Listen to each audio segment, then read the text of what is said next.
नमस्कार सभी को। तो देखिए यहाँ पर हम लोग क्लास 7th का एक इम्पॉर्टेंट मल्टीपल क्वेश्चन आंसर का सेट लेके आए हैं। मेनली इसमें जो क्वेश्चन आंसर्स होंगे वो एनसीईआरटी के सॉल्यूशन है और जो चैप्टर है उसका नाम है लाइट शेडोज एंड रिफ्लेक्शन। तो चलिए बिना टाइम वेस्ट किए देखते हैं फर्स्ट क्वेश्चन में क्या कहा गया। Which of the following are luminous object. Luminous object क्या होते हैं पहले तो आपको ये पता होना चाहिए। तो जिनके पास खुद की लाइट होती है ऐसे ऑब्जेक्ट को ल्यूमिनस ऑब्जेक्ट कहा जाता है। खुद की लाइट का मतलब कौन कौन से ऑब्जेक्ट हो जाएंगे ये समझना है आपको। तो जैसे सन है, मार्स तो प्लैनेट है, इसके पास खुद की लाइट नहीं होती है, मून के पास भी नहीं होती है। पोल स्टार जो है ये एक स्टार है, जितने भी स्टार्स होते हैं वो ल्यूमिनस होते हैं। तो पोल स्टार हो गया, सन हो गया, ये दोनों दोनों ल्यूमिनस है। वीनस और मिरर ये भी नॉन ल्यूमिनस ऑब्जेक्ट्स होते हैं। Match the items in column A with column B. अब यहाँ पे मैच द फॉलोइंग का क्वेश्चन है, आपको मैच करना है और बताना है कौन सा किसके साथ मैच होगा। तो पिन होल कैमरा है, तो पिन होल कैमरा जो है ये हमेशा इन्वर्टेड इमेज फॉर्म करता है, तो यहाँ पर इससे मैच होएगा। ओपेक ऑब्जेक्ट क्या होता है, तो ओपेक ऑब्जेक्ट वो होता है जिससे लाइट पास नहीं कर सकती है।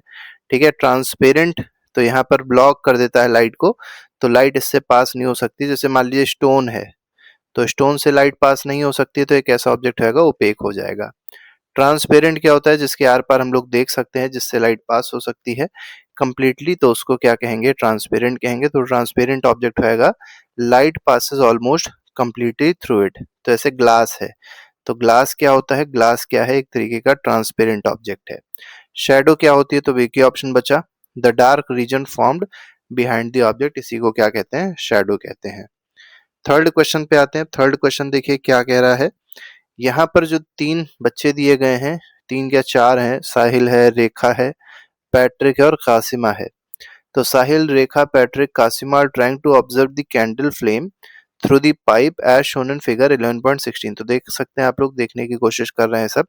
Who can see the flame, कौन जो है फ्लेम को देख पाएगा, ये आपको यहाँ पर बताना है। तो देखिए, जब ये कासिमा देखेगी तो इसको इधर की चीज केवल दिखाई पड़ेगी, पैट्रिक देखेगा तो यहाँ की चीज दिखाई पड़ेगी, साहिल देखेगा तो इधर की चीज दिखाई पड़ेगी। लेकिन जो रेखा है, जब ये देखेगी तो सामने इसको ये जो मोमबत्ती जल रही है, जो फ्लेम उसकी है, दिखाई पड़ जाएगी। तो किसको दिखाई पड़ेगी, केवल रेखा को। और क्यों ऐसा है, क्योंकि जो लाइट होती है, ठीक है, light always travels in straight line.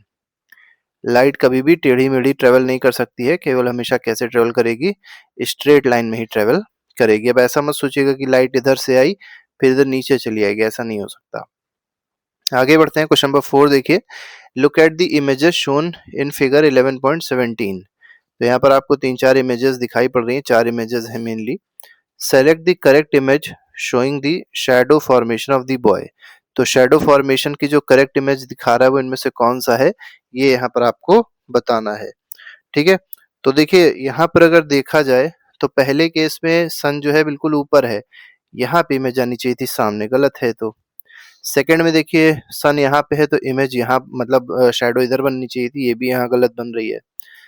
यहाँ पर सन है तो शैडो इधर बननी चाहिए, यहाँ पर सन है शैडो इधर बननी चाहिए, बन भी रही है। तो इसमें केवल डी ऑप्शन जो है वो सही है। फिफ्थ क्वेश्चन में कहा गया, the shadow of ball is formed on a wall by placing ball in the front of fixed torch as shown in figure 11.18। तो देखिए यहाँ पर एक बॉल रख दी गई है, यहाँ पर एक टॉर्च लगाया गया और उसकी शैडो जो फॉर्म हो रही है बॉल की वो ऐसे है, दोनों केस में बताया गया है। क्या पूछा गया है, इन द सिनेरियो फर्स्ट में कहा गया the ball is closer to the torch while in scenario 2 ball is closer to the wall. तो पहले केस में क्या दिया गया है, जो बॉल है वो किसके पास में है, टॉर्च के पास में है, मतलब टॉर्च और बॉल की डिस्टेंस जो है वो कम है। और यहाँ पे क्या दिया गया, जो बॉल है और जो वॉल है उसके बीच की डिस्टेंस कम है। Choose the most accurate representation of shadows formed in both scenarios from the options provided A and B. अब आपको बताना है कौन सी किसकी शैडो होगी, ये आपसे यहाँ पर पूछा गया। मतलब फर्स्ट वाले में कौन सी शैडो होगी और सेकंड वाले में कौन सी शैडो होगी, ये यहाँ पर आपको बताना है। तो देखिए पहले वाले केस में जो बॉल है वो पास में है किसके, टॉर्च के, तो क्या होगा, यहाँ पर जो इमेज बनेगी वो थोड़ी सी बड़ी होगी और थोड़ी सी आप देख सकते हैं साइड में ब्लर हो गई है, तो ये इसके साथ जुड़ जाएगी। और जब बॉल दूर होती है टॉर्च से और वॉल के पास में होगी तो इमेज जो बनेगी छोटी बनेगी और थोड़ी सी ज्यादा परफेक्ट होगी। तो यहाँ पर जो मैचिंग होगी वो इस तरीके से हो जाएगी।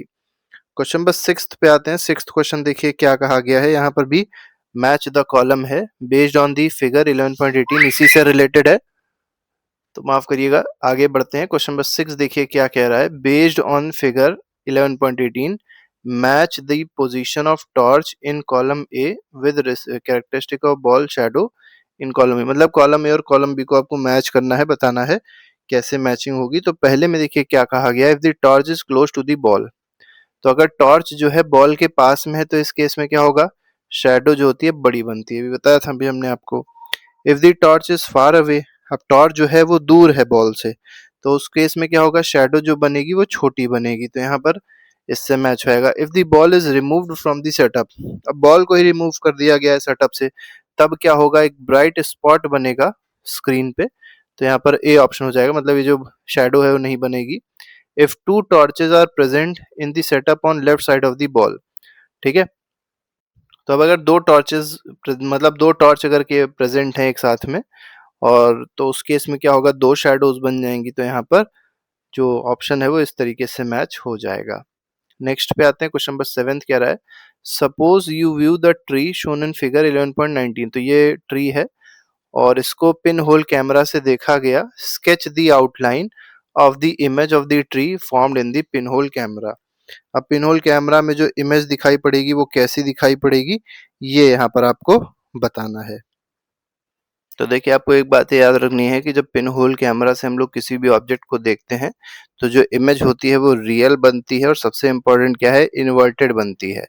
ठीक है, अब इन्वर्टेड का मतलब क्या हो जाएगा, ये पेड़ जो है वो आपको उल्टा दिखाई पड़े, मतलब ये जो नीचे वाला पोर्शन है वो ऐसा दिखाई पड़ेगा, फिर यहाँ पे इस तरीके से मान के चलिए निकले होंगे इस तरीके से डंडियां, और फिर ये जो ये आपको दिखाई पड़ रहा है ये इस तरीके से आ जाएगा, तो ये आपका पेड़ हो जाएगा।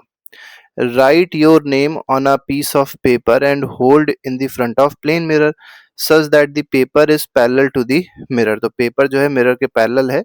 Sketch the image, what difference did you notice, explain the reason for the difference, तो क्या देखने को मिलेगा ये यहाँ पर आपको बताना है। तो देखिए होता क्या है, प्लेन मिरर के केस में जो इमेज होती है वो लेटरली इन्वर्टेड हो जाती है, लेटरली इन्वर्टेड हो जाती है, मतलब जो चीज आपकी राइट में होगी वो इमेज में लेफ्ट पे दिखाई पड़ेगी, इसी को कहते हैं लेटरल इन्वर्जन, या लेटरली इन्वर्टेड हो जाएगी इमेज।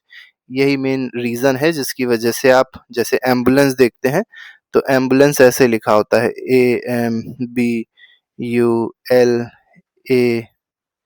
AMBULANCE ऐसे लिखा होता है। लेकिन जब ये जो हमने एम्बुलेंस लिखा है, जब इसको आप मिरर में देखेंगे, प्लेन मिरर में, तो आपको सीधा दिखाई पड़ेगा। तो ये जो प्रॉपर्टी इसको क्या कहते हैं, लेटरल इन्वर्जन कहते हैं, या लेटरली इन्वर्टेड इमेज फॉर्म होती है। क्वेश्चन नंबर 9 पे आते हैं, measure the length of shadow at 9 AM, 12 PM and 4 PM। तो 3 टाइम पे आपने शैडो अपनी चेक करी, एक बार 9 बजे सुबह, एक बार 12 बजे दोपहर में, और एक बार 4 बजे दोपहर में। With the help of your friend के साथ में right the down your observation. अब आपको बताना ऑब्जर्वेशन क्या होगी, ये इसमें आपसे पूछा गया है।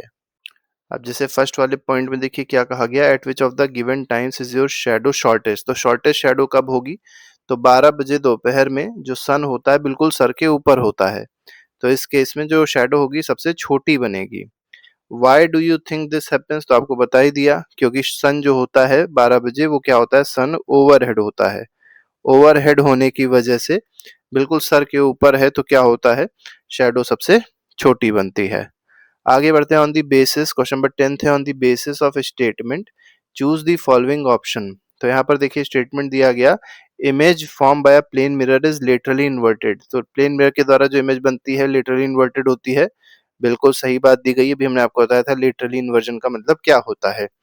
Image of the alphabets T and O appear identical, देखिए टी अगर ऐसे लिखा गया है और यहाँ मिरर लगा दिया जाए तो मिरर में भी टी सेम ही दिखाई पड़ेगा, ठीक। ओ अगर ऐसे लिखा हुआ है तो इसमें देखेंगे अगर, तो उसमें भी ऐसा ही दिखाई पड़ेगा, उसमें कोई चेंज नहीं हो, क्योंकि इसमें जो लेफ्ट पोर्शन है वो लेफ्ट में है, राइट पोर्शन राइट में, कोई ज्यादा अंतर नहीं है, ठीक है। अब यहाँ कहा गया image of alphabet T and O appear identical to themselves in plane, ये भी बात बिल्कुल सही है, तो ये भी ट्रू स्टेटमेंट है, तो both statement are true is the correct answer. तो इसमें अगर आप देखेंगे तो इसमें जो फर्स्ट ऑप्शन है वो बिल्कुल सही हो जाएगा।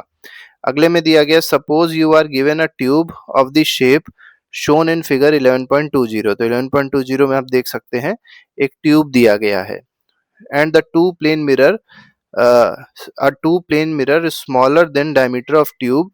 मतलब यहाँ पर दो प्लेन मिरर भी दिए गए हैं जिनका जो डायमीटर है वो इस ट्यूब के डायमीटर से छोटा है। मतलब मान लीजिए इतना ये प्लेन मिरर यहाँ दो दिए गए हैं ऐसे करके। ठीक है, can this tube be used to make a periscope. क्या इस ट्यूब से पेरिस्कोप बना सकते हैं, ये आपसे यहाँ पर पूछा गया है।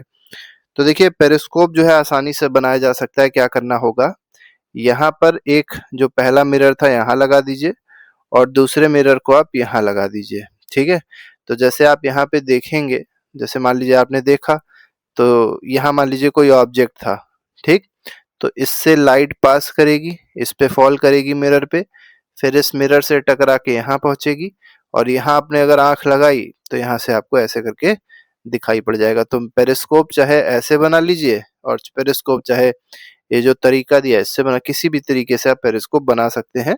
बस एक बात याद रखनी पड़ती है, जो एंगल होना चाहिए मिरर का, ये जिस एंगल पे रखा है वो कितना होना चाहिए, 45 डिग्री होना चाहिए।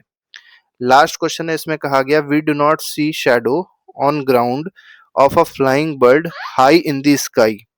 तो देखिए मेनली आपसे कहा गया जब चिड़िया ऊपर उड़ रही होती है तो उस केस में जो शैडो होता है हम लोग को दिखाई नहीं पड़ता है।